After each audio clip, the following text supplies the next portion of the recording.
sou Rodrigo Fernandes, o Jacaré Banguela, diretamente do Norte das Américas, para bater um papo, você sabe com quem? Brasileiros pelo mundo que estão realizando os seus sonhos aqui na América do Norte. E nesse programa aqui vai ser exatamente como a gente também já fez com o Fábio Mantuanelli, que estava lá em Chicago. Hoje o papo é com um brasileirinho que está lá em Los Angeles, realizando os seus sonhos mais animados. E me desculpe pelo trocadilho, senhoras e senhores, diretamente de Los Angeles, como eu já falei, Alex Ferreira Simões. Mas é Alex Ferreira, certo? Isso. Tudo bem, obrigado, meu velho? Obrigado por me receber. Tudo bem, com você? Tudo jóia, cara. Você é animador? Isso, eu sou animador de personagens 3D. Então eu trabalho com desenho animado aqui em Los Angeles. E você também já animou festas de crianças? Às vezes a gente tem que fazer uns bicos, né? E qual é o teu personagem favorito em animação de festa para criança? Aí depende do que você tem na fantasia lá, né? O que aparecer lá a gente tenta. Se tiverem pagando a fantasia que quiserem, né? Me importa a fantasia lá, a gente só anima. Exatamente. Velho, você tá aqui nos Estados Unidos há quanto tempo? Eu tô há 3 anos. Fez 3 anos agora, esse mês. Caramba, Isso. Bem pouquinho tempo que você tá aqui. Pouquinho. Antes daqui eu tava no Canadá por mais 2 anos e meio. Aham. Então, total fora do Brasil, estão 5 anos. 5 anos e meio. E você já fazia trabalho de animação de personagem em 3D no Brasil? No Brasil eu comecei a fazer um pouco, não me aprofundei tanto. No Brasil eu ainda trabalhava nessa área de 3D, mas eu fazia maquete eletrônica. Mas... Maquete, sabe, o que é maquete eletrônica? Isso, sabe quando estão construindo um prédio, aí mostra aquela visualização com o que vai ser o salão de jogos, como é a sala de estar e tal. Então a gente montava aquilo no computador para ter uma visualização para o cliente.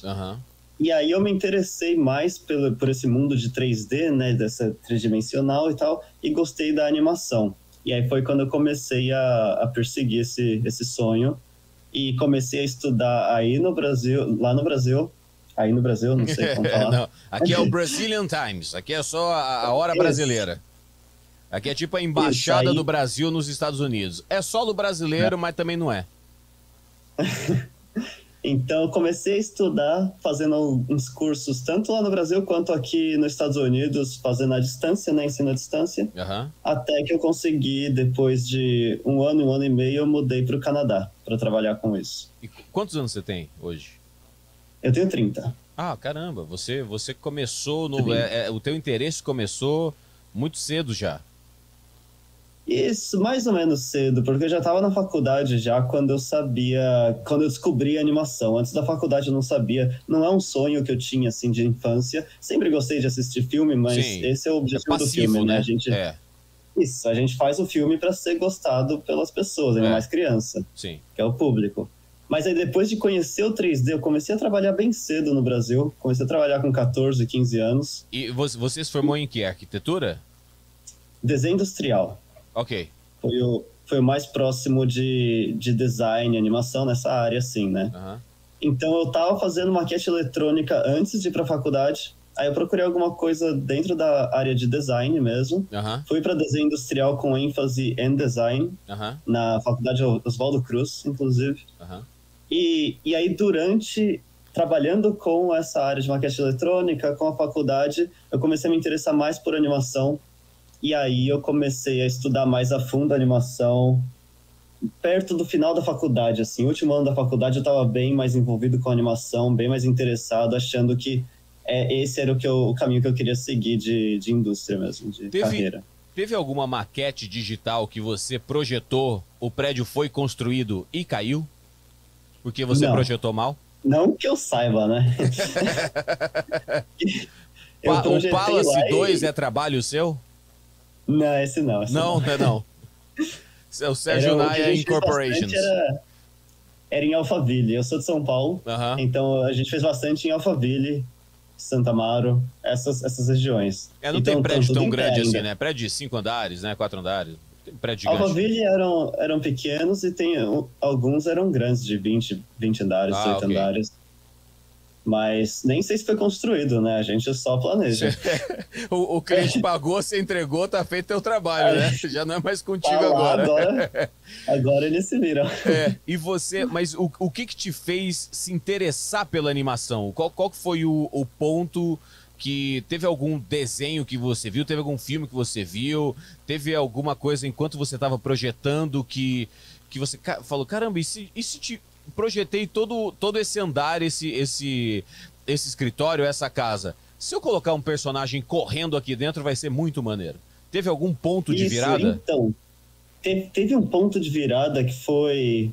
É engraçado que é financeiro, mas ao mesmo tempo me deu um empurrão para escolher, que foi quando teve a crise imobiliária em São Paulo em 2010, se não me engano, 2011. 2009, 2010, 2011. Então o estúdio tinha muito menos trabalho, onde eu estava trabalhando, o 3DR Studio.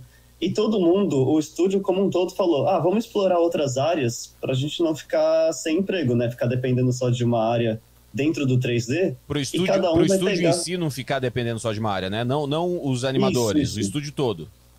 Isso, o estúdio todo. O estúdio não tinha animadores, a gente fazia só maquete, né?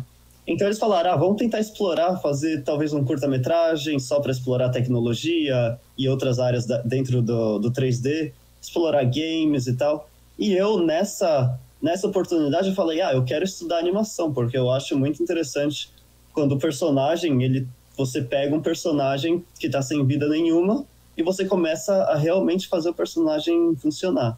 E foi daí que eu comecei a ter tempo no trabalho para estudar mais sobre isso, com o apoio dos chefes, né, do pessoal do trabalho. E aí eu me interessei muito, assim, eu falei, realmente é isso que eu quero.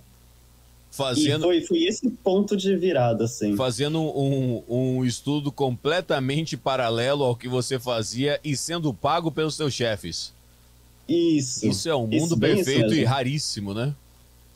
Mas aí foi assim, foi 3 meses, depois a gente foi tudo mandado embora. Parecia muito uma coisa incrível, do tipo, caramba, eu estudei, e aí a gente começou a fazer animações do estúdio. Não.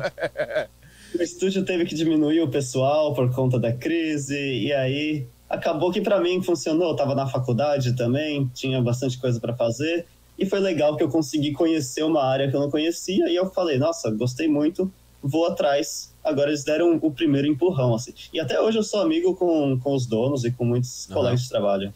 Em São Paulo tem alguns cursos algumas escolas de 3D um pouco mais específicas hoje em dia, né? A Méliès, a Mascoteria também, a Cadritec era a mais antiga que eu conhecia, a Cadritec. Isso, Cadritec. Eu lembro fui visitar a Cadritec, Méliès, visitei muitas vezes para ver palestras, essas coisas. Cheguei a fazer um curso quando eu estava no trabalho ainda, com parte desse trabalho foi fazer um curso na Méliès online de animação básico, que foi bem legal também. O trabalho dos alunos lá é bem legal, né?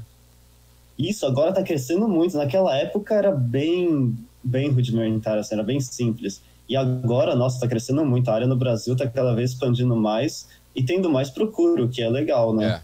Completamente. E vem cá, e você começou a trabalhar na Sony Animations ainda no Brasil ou fora? Não, fora, eu já estava no Canadá. Então, quando eu estava no Brasil, eu trabalhei... Você se formou, você terminou tua graduação no Brasil, aí você foi no Canadá já procurando trabalhar com animação. Não, eu fui já com emprego já pro Canadá. Porra, então eu terminei minha graduação. Isso foi perfeito, assim, eu terminei minha graduação, fiquei 1 ano no Brasil, ainda fazendo freelance, trabalhando com maquete eletrônica, com animação, com um pouquinho de cada. E aí que tive a oportunidade de trabalhar com uma série do Netflix que estava sendo feita em Vancouver, no Canadá, que é Aventuras do Gato de Botas. Se não me engano, tem... Sei qual é, é o spin-off, é? Isso, tem 3 temporadas, se não me engano. E eu comecei na 2ª temporada e trabalhei até a 3ª. Tá, mas peraí, então, como que você entrou? Alguém de lá de dentro te conhecia? Isso, quando eu fiz aquele curso ensino à distância que eu fiz, o nome da escola é Animation Mentor. E é uma escola online aqui dos Estados Unidos, aqui da Califórnia, inclusive, mas os alunos são do mundo inteiro, os professores são todos da indústria aqui, né? Então, DreamWorks, Pixar e tal. E aí, um dos alunos conseguiu esse trabalho e ele me indicou quando estava lá trabalhando. Eu falei, como tá o trabalho? Isso aqui, a gente está precisando de animador aqui, se você estiver interessado. Aí eu falei, se eu tô interessado? Você tá interessado? Vem cá, Alex, você tá interessado em se mudar pro Canadá para trabalhar no desenho do Gato de Botas pra Netflix? Porra, não tô não. Não tô não. A resposta é não tô não, cara. E o fato engraçado é que eu mandei pelo site, você consegue mandar o seu portfólio, né? E o currículo. Eu mandei 3 vezes naquele mesmo ano e nunca responderam. O mesmo currículo e o mesmo portfólio. E aí quando o meu colega de classe falou, tá interessado? Eu falei, claro que tô. Aí responderam na hora, assim, o supervisor viu o trabalho e respondeu marcando uma entrevista. E foi legal, o networking que funcionou legal, né? Apesar de parecer um grande trocadilho que eu vou falar agora, mas o pulo do gato para você ir trabalhar no Gato de Botas que você consegue ver foi você ter produzido muito material para ter um bom portfólio ou foi mais a indicação do teu amigo que já estava lá? Foi uma mistura dos dois. Porque se eu não tivesse produzido o material que eu fiz de freelance no Brasil, que eu estava fazendo freelance para Argentina, para Europa, para todo canto, assim, o que aparecesse, e não era só, tipo, o que aparecer eu pego, eu sempre estava focando, não, o que aparecer que vai ficar legal no meu portfólio. O que falta, por exemplo, não tenho nenhum cavalo, por exemplo, vou fazer alguma coisa que tenha uma criatura, um cavalo, urso, alguma coisa assim que mostre uma criatura se mexer. Não tenho nenhum personagem interagindo com outro personagem, só tem personagem falando eles mesmos. Então eu vou procurar alguma coisa, claro, tentando procurar mas o que aparece eu tento fazer o meu melhor. Então você já tinha o foco de criar, de construir o teu portfólio para vender para fora, para mostrar para fora. Eu já estava fazendo um portfólio, até com estudos pessoais, assim, onde você pega um personagem e você tenta simular que esse personagem estaria dentro de um filme, e isso você coloca no seu portfólio, e aí o pessoal vai ver e falar, ele tem os skills suficientes para entrar no nosso time. Eu já vi isso, é muito legal, quando é tipo um bonequinho palito, um pouco mais bem modelado, que você pega só a fala, só o áudio do filme e bota o bonequinho animado para refazer aquela cena, né? Isso, hoje em dia tem até uns personagens bem desenvolvidos, assim, um personagem bem bonito, até parece de filme nas escolas. Quanto mais foi evoluindo, né, mais trabalho melhor foi ficando para os alunos. Então eu peguei até uns personagens que parecia mesmo que era de um filme, e aí você faz a animação pegando um áudio de um ator, sei lá, eu gostei desse áudio dessa série que eu assisto, fazer minha interpretação de um personagem animado nessa série e colocar no meu portfólio. Então foi uma mistura disso, mais os trabalhos que eu fiz, mais a indicação. Então foi um mix diferente de coisas aí. Um mix de tudo, né? E aí você foi para o Canadá já contratado, era a Sony que estava fazendo esse... Não, era a Bardell Entertainment, é uma empresa do Canadá, de Vancouver, e eu fiquei lá por 2 anos. Foi aí que eu fui para a Sony. Depois de 2 anos na Bardell, eu mudei para a Sony Imageworks, que é em Vancouver também. Você aplicou para a Sony ou alguém da Sony viu o teu trabalho e te chamou? Não, lá eu apliquei no site deles mesmo. Eu fiquei bem surpreso que eles responderam, porque eu mandei no site aquele e-mail hr@sony.com. Qual a chance, né? Qual é a chance de existir uma pessoa que vai abrir essa caixa de e-mail, né? Isso. Aí eu mandei também diversas vezes. Eu mandei mais de 3 vezes para a Sony. Uma vez falaram, a gente não está precisando de ninguém agora. Na outra falaram, o seu portfólio não cabe para o filme que nós estamos fazendo agora. E aí na terceira vez falaram, quer ter uma oferta para trabalhar no Hotel Transilvânia. Se eu estava interessado, fazer processo de entrevista. E aí deu certo para trabalhar nesse filme. No Hotel Transilvânia, o 3, né? Ele já 3, saiu ou tá para sair? Já saiu uns 2 anos atrás, já tá pra sair o 4. Inclusive. Então foi isso. Eu vi uma coisa do 4, que é o salto tecnológico do 3 pro 4, parece que é uma coisa interessante de se ver, não é? Vai ser interessante. Tá legal. Eu vi o trailer e eu vi uns breakdowns, assim, uma galera no Instagram mostrando como que o cara ele se transforma em lobo, depois em outra coisa, aí essa linha de animação tá bem diferenciada, né? Tá bem, eles exploram bastante coisa diferente, assim. Então tá bem interessante, mas foi bem legal trabalhar naquele projeto. E você é modelador, então você cria os personagens dos filmes. Não, eu sou animador, então eu pego o personagem já pronto. Uhum. Isso, eu pego o personagem pronto, o personagem vem assim numa pose T, e aí a gente pega o áudio do ator, tem um ator que grava o áudio antes da gente fazer a animação, né? Uhum. Por exemplo, o Drácula é o Adam Sandler. Uhum. Então tem o áudio dele falando, a gente coloca na linha do tempo do software 3D e começa a fazer o personagem interpretando esse áudio. Mas você também tem o vídeo do Adam Sandler falando, porque é muito importante ter a expressão do ator interpretando aquela fala, não? Até que não. O que acontece, muita gente não tem acesso ao vídeo. Às vezes a gente tem acesso, mas não ajuda muito, porque eles estão realmente só falando pro microfone, então eles não estão atuando, né? Então sim. Esse que é o trabalho do animador, é conseguir fazer uma atuação dentro do personagem, o personagem que foi criado, né? Porque não pode parecer o Adam Sandler, tem que parecer o Drácula, sim, por exemplo. Então a gente tem que fazer uma atuação que caiba essa fala do Adam Sandler dentro do personagem do Drácula, por exemplo. Então, esse é o nosso trabalho. E por isso que tem muitas vezes você vê breakdown, o pessoal posta online, e eles filmam eles mesmos fazendo a cena e depois o personagem animado. Eu mesmo posto bastante desse breakdown, que eu faço uma atuação e aí depois eu coloco o personagem em 3D fazendo, que é a minha interpretação do que tem que acontecer com aquele personagem naquele momento. Mas aí se o teu chefe fala, beleza, é isso aí, né? Vamos nessa. Isso. Porque é tudo meio cartunesco, assim, né? É tudo cartunesco, um pouco mais exagerado e tal, né? Isso, e aí o supervisor vai sempre te guiando, supervisor, diretor, e o legal é que a gente tem controle de tudo, então, sei lá, o personagem tá falando assim, aí ele fala, não usa essa mão. Você não precisa gravar de novo, você tá controlando o personagem, você não usa essa mão e só usa essa aqui. Uhum.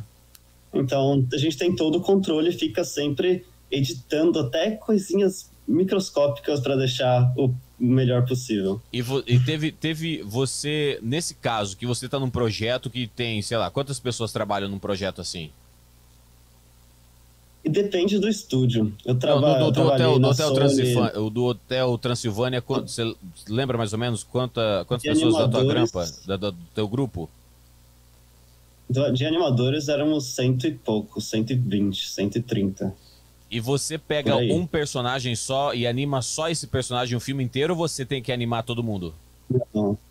É todo mundo. Como é dividido em sequências, né? Então você tá assistindo o filme, tem o começo, aí, sei lá, a primeira sequência é quando eles estão... Vou falar exemplo só pra gente entender. Claro. Eles estão dentro da casa. Então, 2 minutos que eles estão dentro da casa. Então, essa sequência vai ser dividida por um time. Normalmente, o time tem 10 pessoas, 12 pessoas, e é liderado por um supervisor. Uhum. Então, esse supervisor vai pegar esses 2 minutos com essas 10 pessoas e fazer, cada um vai pegar uma partezinha desses 2 minutos.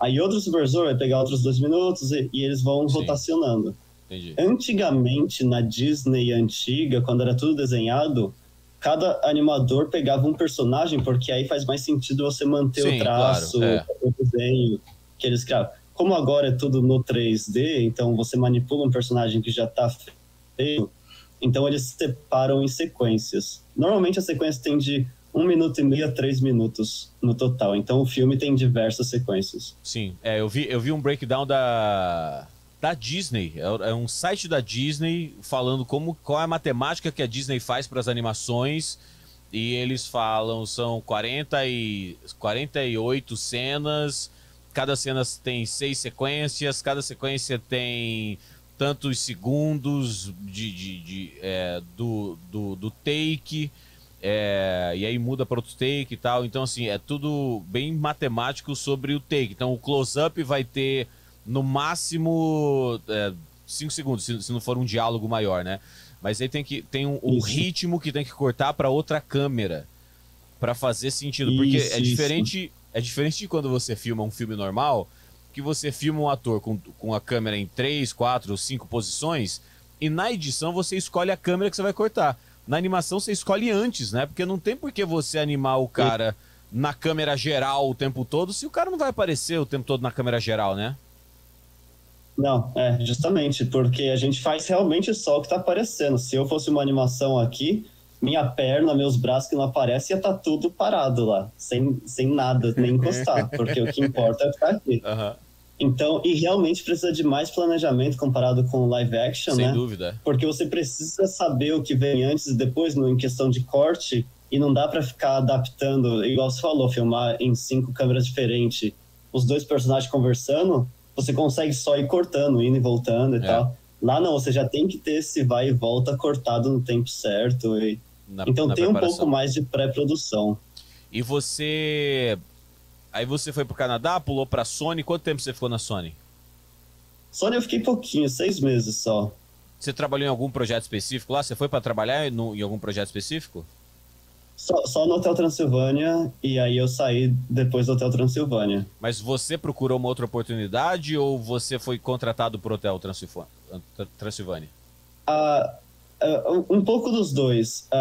Eu fui contratado só para o Hotel Transilvânia, então normalmente se tem mais filmes em produção, eles tentam reutilizar as pessoas. Não foi meu caso, mandaram embora. E aí eu achei uma outra oportunidade. Você tem alguma coisa com esse negócio aí de estar na linha de corte das empresas, né? Tenho. E aí mas foi pro melhor, porque eu achei o trabalho na Blue Sky Studios. Sensacional, do Spielberg, né? Não, é do Carlos Saldanha. É do Saldanha, do brasileiro, né? E do Spielberg é a DreamWorks. É o DreamWorks, aqui. Aí a Blue Sky é do Carlos Saldanha, que fez o Esquilinho da Era do Gelo, né? Isso, fez o Rio também. Não, mas o Esquilinho foi o trabalho notório dele, que aí fez ele ficar maior. E antes disso ele tinha feito o Pinguim de qual filme? É do Clube da Luta? Não. É o Pinguim, acho que é do Clube da Luta, não é? Tem um momento no Clube da Luta que ele tá pirando, ele imagina que ele tá dentro de uma caverna e aparece um pinguim. É algo assim, não... Eu não sei se é do Clube da Luta. Mas sim. Eu acho que é do Clube da Luta. Que foi o primeiro trabalho que ele fez quando ele foi pra fora. Isso, e aí ele fez o Esquilinho da Era do Gelo, e ele ganhou notoriedade, porque realmente é um alívio cômico incrível. E aí ele montou a Blue Sky, não é isso? Esse é o histórico, mais ou menos? Então, quem montou a Blue Sky foi o Chris Wedge, mas ele era um parceiro, então ele era tipo o braço direito do dono da Blue Sky. E ele dirigiu vários filmes lá da Blue Sky mesmo. E aí... Ele foi indicado pro Oscar e tudo. E aí ele fez Rio 1, Rio 2, ele fez uma série pra Netflix, Caramba, fez a série pra Netflix com as lendas do folclore brasileiro, né? Isso. Ele fez uma outra série pra Netflix, live action, recente, Netflix Brasil. Então, não é essa do folclore brasileiro? É essa do folclore? Essa mesmo, então. Cidade Perdida? Acho que... Isso, exato. Isso, Cidade Perdida. É legal, cara, os efeitos são legais, tem até mula sem cabeça, tem umas coisas que é maneiro ver a cultura brasileira representada com computação e tal. E aí na Blue Sky você foi trabalhar com o quê? Eu fui trabalhar com animação também no filme Um Espião Animal, com Will Smith e Tom Holland. Foi um filme que... Então, a Blue Sky foi interessante porque foi uma fase muito de transição. E a Disney tinha acabado de comprar a Fox. Não sei se vocês viram as notícias. Sim. A Disney comprou a Fox em 2018. E foi mais ou menos nessa época que eu fui. Então tava tudo muito meio obscuro na Blue Sky sobre o que ia acontecer no futuro. O filme foi adiado, depois foi atrasado. Depois acabaram que lançaram o filme no dia do Natal. Porque foi péssimo pro estúdio, não teve... Claro. Nossa, foi muito ruim pra exposição do filme, assim, porque, como a Disney comprou, o Aladdin com o Will Smith ia lançar no verão. E era quando ia lançar o Espião Animal, que também tem o Will Smith. E a Disney falou, não, vamos puxar isso pra frente, porque a gente quer usar o Will Smith pra fazer campanha do Aladdin. Isso, a campanha do Aladdin. E aí colocaram pro dia do Natal. Ficavam mudando data direto. Então foi uma fase bem ruim para Blue Sky.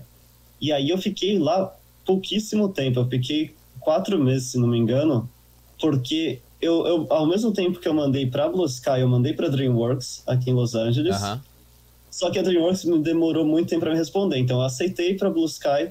O processo de visto demora bastante, né? Então eu aceitei, 3 meses depois eu comecei a trabalhar lá. E aí a DreamWorks entrou em contato e eu comecei a fazer o processo de visto na DreamWorks e aí comecei a trabalhar aqui na DreamWorks, acho que 6 meses depois. Então eu fiquei na Blue Sky 4 meses só, porque eu era um animador temporário e a DreamWorks é um estúdio maior, no geral, era uma oportunidade melhor. Eles estavam me oferecendo uma vaga de animador do time, né, para vários projetos, não só para um projeto. E normalmente quando você trabalha com animação é projeto por projeto, você fica pingando aqui e ali. Então eu decidi não continuar na Blue Sky, o que foi super difícil sair, né? Porque é um estúdio que eu sempre gostei. E, nossa, muito bom os filmes e tudo. O filme tava gostando muito de trabalhar, mas a decisão fez sentido e recentemente a Blue Sky fechou. Esse ano a Disney decidiu fechar o estúdio da Blue Sky. Eu lembro disso. Eu lembro de ter visto essa notícia. Então, caramba, dessa vez você deu troco, né? Você demitiu a Blue Sky da sua vida antes que eles fizessem isso por você. Foi. E foi uma situação bem ruim, porque muita gente, eles tinham, sei lá, 1.000 funcionários lá. Nossa, e a Disney conseguiu realocar só 1/3 das pessoas, parece. É porque a Disney então, já tinha estúdio de animação, né? De 3D, como a Blue Sky poderia...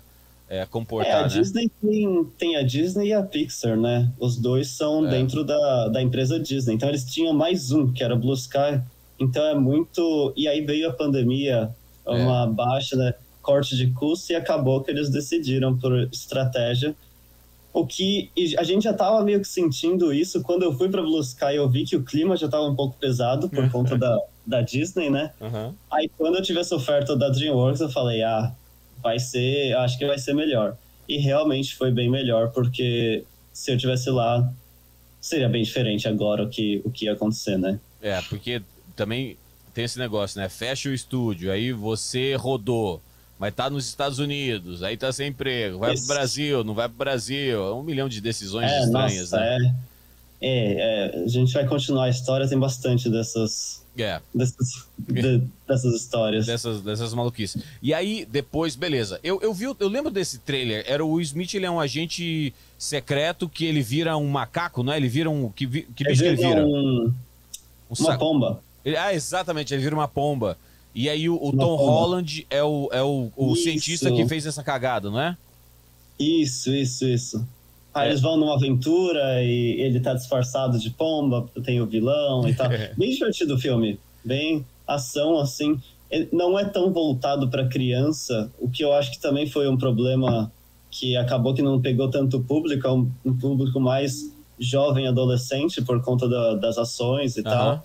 É bem parecido com Os Incríveis, da Pixar. Ok. O estilo do filme, assim. O que é muito legal de assistir, só que não pegou a massa das crianças, assim, de um filme de família, e acabou que, por causa disso, acho que a Blue Sky acabou não se dando bem em relação à Disney, e na distribuição, né? Isso. Mas eu acho um filme muito legal. Eu trabalhei nesse filme por pouco tempo, mas consegui trabalhar. Foi legal trabalhar, bem legal. Conheci a cultura da Blue Sky, muitos profissionais muito bons. Conheci o Carlos Saldanha, os brasileiros que estavam lá na época.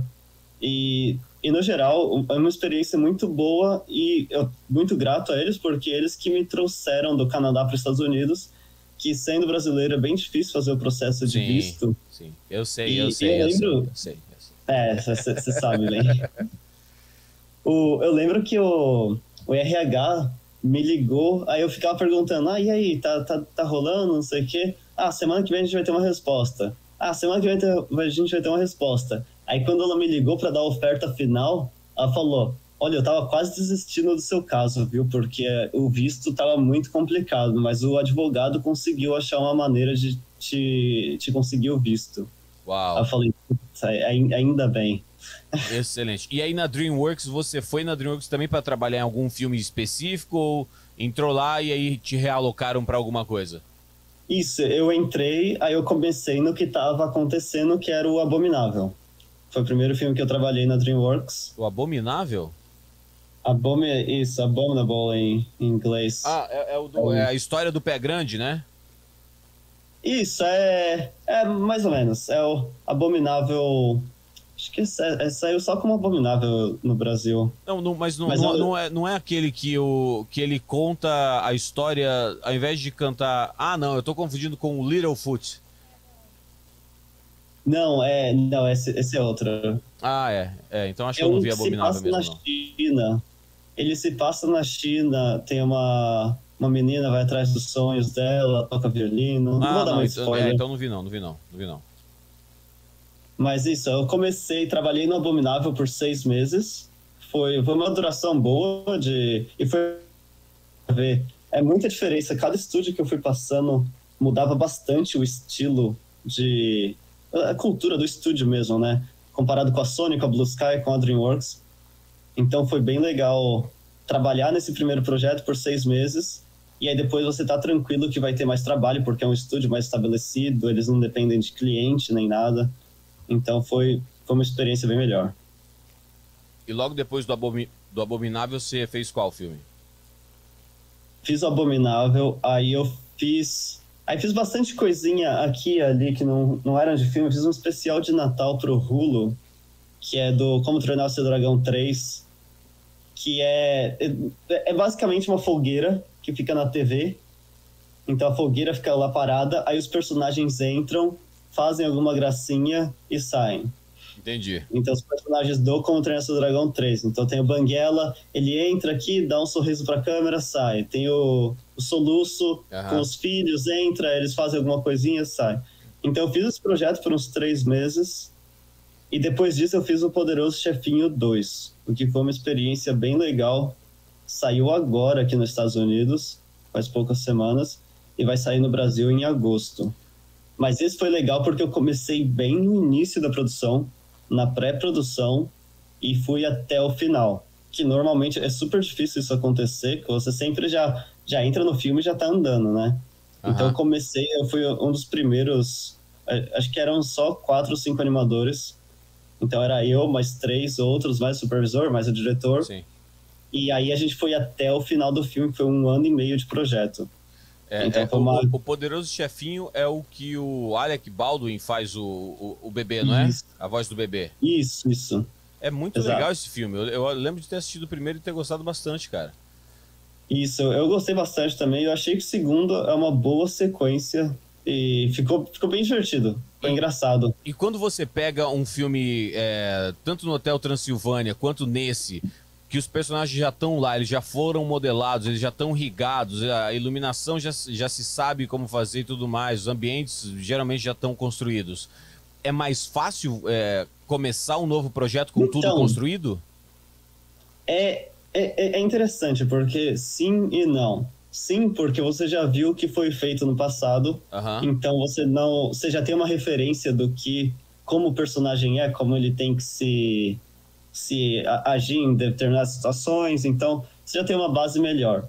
Não porque, por conta da tecnologia, tudo é refeito, o personagem é refeito, modelagem, iluminação, tudo é feito do zero de novo para a sequência. Nossa, mas só por uma questão de evolução de tecnologia?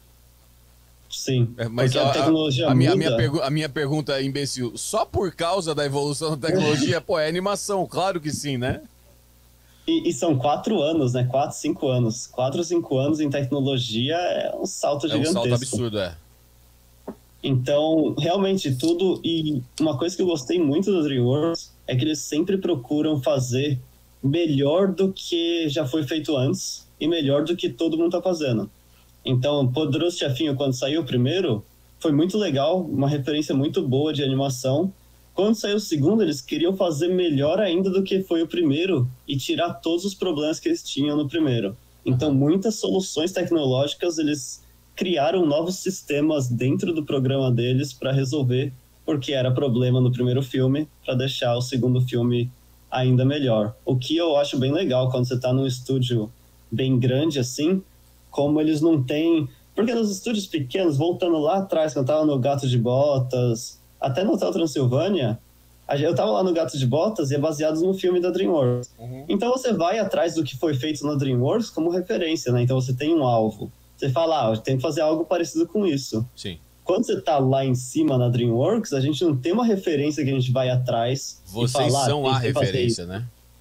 A gente tem que fazer alguma coisa que o povo vai achar que é bom o suficiente para usar como referência. Uau! E aí que vem o desafio, né? Claro. O que eu acho que é a parte mais legal. Sem dúvida. E eu assisti as duas últimas animações que eu assisti foram a família Mitchell contra os robôs. Sim, bem legal. E a outra foi... O outro foi... Soul, da Pixar. Soul. Sim, bem legal também. Os dois para mim tem uma... Eles são completamente diferentes em questão de personagem, mas também de tipo de animação. A família Mitchell é como se fosse um 2D modelado em 3D, é meio como desenhado em crayon, assim, né, em giz de cera. E o Soul é uma parada que, caramba, os reflexos, a ambiência, a luz, tudo ali é tão diferenciado. Sim, sim. É o estilo dos estúdios, né? O Mitchell foi feito pela Sony, lá em Vancouver. Tem muitos amigos que estão lá e trabalharam. E é uma produção bem legal, porque a Sony sempre tenta fazer o diferente. Então, o Aranha-Verso é incrível, né? O Aranha-Verso é sensacional. O Aranha-Verso tá sensacional e vai ter o segundo, né? Logo, ano que vem. E o Soul é a Pixar sempre tentando colocar o que seria, tipo, o limite da tecnologia, que eles realmente, a Pixar e a DreamWorks estão sempre nessa disputa de isso aqui que é o melhor, não, isso aqui que é o melhor. E para mim, na minha opinião, eles estão no mesmo nível, assim, não acho que um é melhor que o outro. Sim, sem dúvida. E nem acho que dá para fazer melhor do que eles estão fazendo, a não ser que seja algo específico, diferente, igual a Sony faz com o Aranha-Verso, Mitchells, que eles exploram em outra linha, né? Sim. Eles vão para... Um que eu gosto muito da DreamWorks é o Croods, o segundo. Sim, da família Croods, que eles são do começo dos tempos, né? A família do começo dos tempos. Isso. Aí tem o novo, e eu acho que também tá muito divertido e muito bonito, muito bem feito. Então você consegue ver como, comparado com o primeiro, qualquer outro filme que você assiste, dá uma diferença que você, sem ter um olhar técnico, você consegue ver, que eu falo muito com a minha mãe, ela fala, nossa, mas esse tá muito melhor. E ela não sabe por quê, né? Claro. E você, então, você trabalhou no Croods 2? Não, eu tava no Boss Baby. O estúdio tem vários projetos, né? Sim. Então, eu vi muita... O cara que trabalhava do meu lado estava trabalhando no Croods, eu acompanhei a produção inteira, assisti as aulas que eles fazem, as reviews e tal, mas não cheguei a trabalhar eu mesmo. Eu abri os personagens para brincar e tal, mas não trabalhei em nada do filme. Não fez cena. Você tá trabalhando agora? Você ainda tá na DreamWorks? Não, saí da DreamWorks recentemente. Porque você tá achando que a DreamWorks vai fechar também ou porque saíram com você? Não, saíram comigo, né? Ok. É aquela coisa, aquela sorte coisa que eu tenho. Aquele padrãozinho se repetindo. E você foi pra onde agora? Agora eu vou começar talvez em um mês, talvez em algumas semanas, numa empresa de jogos. Uau, aqui em Los Angeles. Aí vai mudar um pouco essa área de cinema, vai ser legal explorar uma coisa diferente. É a Riot Games. Cara, eles estão revolucionando, não estão, não? Tem alguma coisa grande acontecendo aí com a Riot Games, não tem, não? Sim. Eu não posso falar nada porque eu não sei nada ainda, né? Mas e porque não é que você vai ser demitido, você vai ser morto se você falar, né? O contrato é milionário. Eu nem sei, na verdade. Porque eles não falam nada até você começar. Sabe por quê? Você assina um monte de coisa pra eles falarem. A gente não pode falar. Exatamente. Não, sabe por quê? Eu tenho um amigo em Chicago, que é o Gabriel, e ele casou com um americano e compraram um apartamento perto de onde eu moro, uma baita coincidência. E a gente saiu pra comer um japa e tal, e aí o Gabriel falou assim, não, meu marido foi contratado por ele trabalhava em alguma empresa de jogo em Chicago.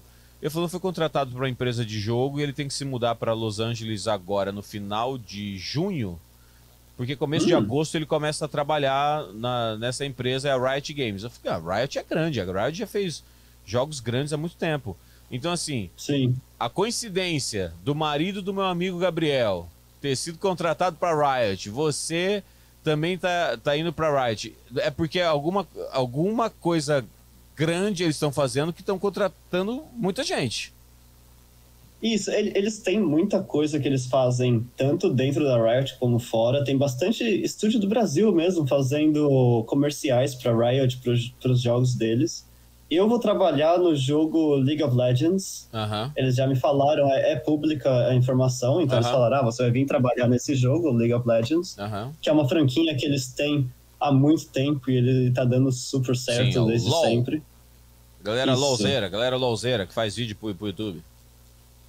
Isso, esses mesmo. E aí, mas eles têm muita coisa. Eles têm uma série do Netflix que tá em produção, eles lançaram um trailer. Eles têm um comercial, vários comerciais dos jogos deles sendo feitos no Brasil, na França, tanto aqui nos Estados Unidos. Não, mas então, uma série da Riot pra Netflix? Sim. Eu achei que eles faziam só jogos. Não, mas são os personagens do jogo, do League of Legends, que eu vou estar na criação desses personagens, né? Então eles criam esse personagem. O personagem é tão bem desenvolvido que eles têm uma história tão profunda que os fãs gostam, que eles conseguem desenvolver uma série animada com histórias sobre esses personagens. Uau, bicho, isso é sensacional. A série, quem tiver interessado, é o Arcane. Tem o trailer online.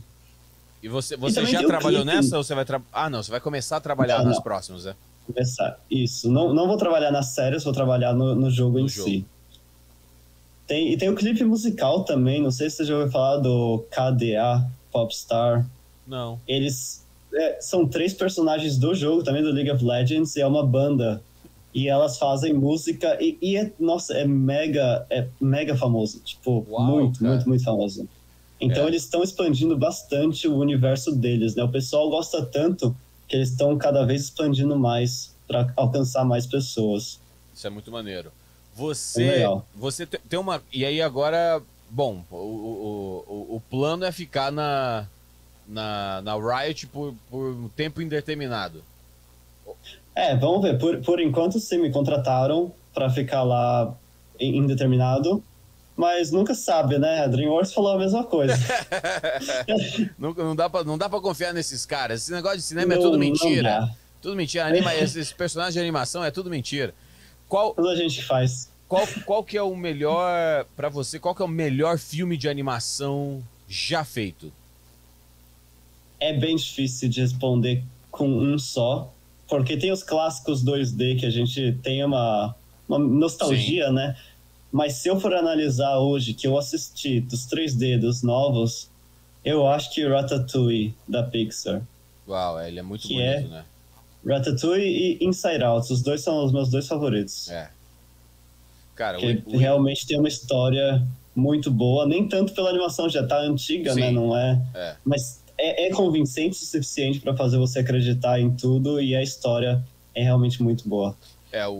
O Inside Out, que é o Divertidamente, é uma ideia extremamente legal. Eu entrevistei o Pete Docter para Disney Brasil, na época que estava lançando o filme, e aí ele contou que foi baseado na filha dele, que estava passando por esse período hormonal da vida, e que tudo mudava muito rápido, os humores dela mudavam muito rápido. Ele falou, cara, o que está acontecendo dentro da cabeça dela? E aí esse foi o gatilho para ele seguir com a história de, caramba, acontecem coisas dentro da cabeça das pessoas, né? Uma fase da vida. E é muito incrível, porque se você falar para alguém que vai fazer um filme tão bom quanto esse, falar um filme sobre uma menina que ela só tá se mudando de um lugar para outro. Essa é a história inteira, ela só tá se mudando de Minnesota para São Francisco. E ele conseguiu deixar o filme super interessante. É um curta-metragem, né? O filme é um curta-metragem que se não fosse os Divertidamente dentro da cabeça, o filme não existia. Ia ser sem graça, era só 5 minutinhos. Vamos ver se coincide. Qual que foi a parte que mais te emocionou em Divertidamente? Ah, eu acho que foi quando o Amigo Imaginário Amigo Imaginário, cara, o Elefante Rosa. fica lá. Puta merda, cara, não tem como não chorar, cara. Aquela parte foi. A Dani, você também chorou lá?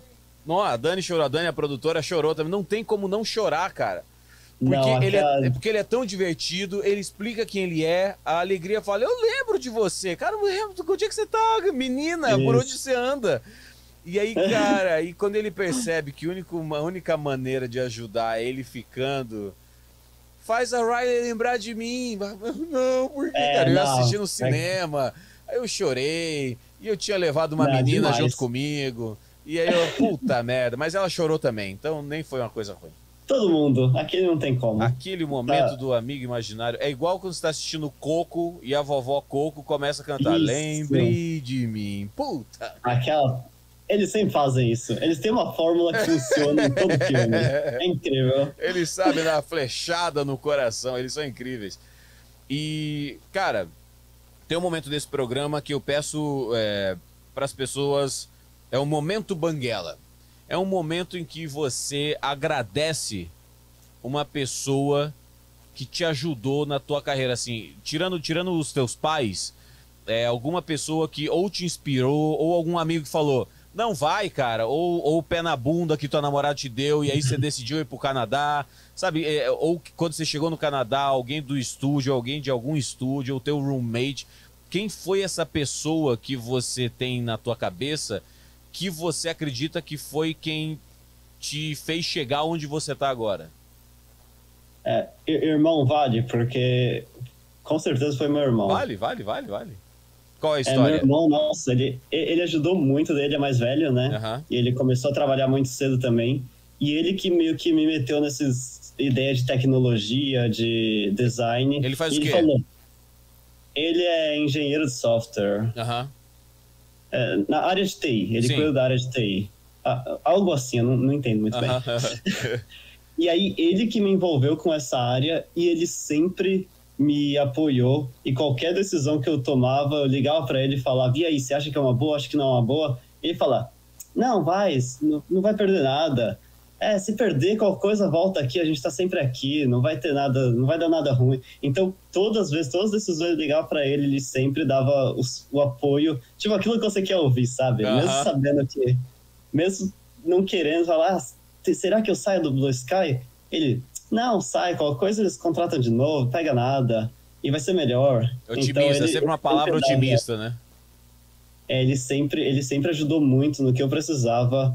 Sem dúvida, assim, o que eu precisar, até hoje, se eu ligar para ele, ele com certeza vai dar um jeito de fazer. Então meu irmão Paulo...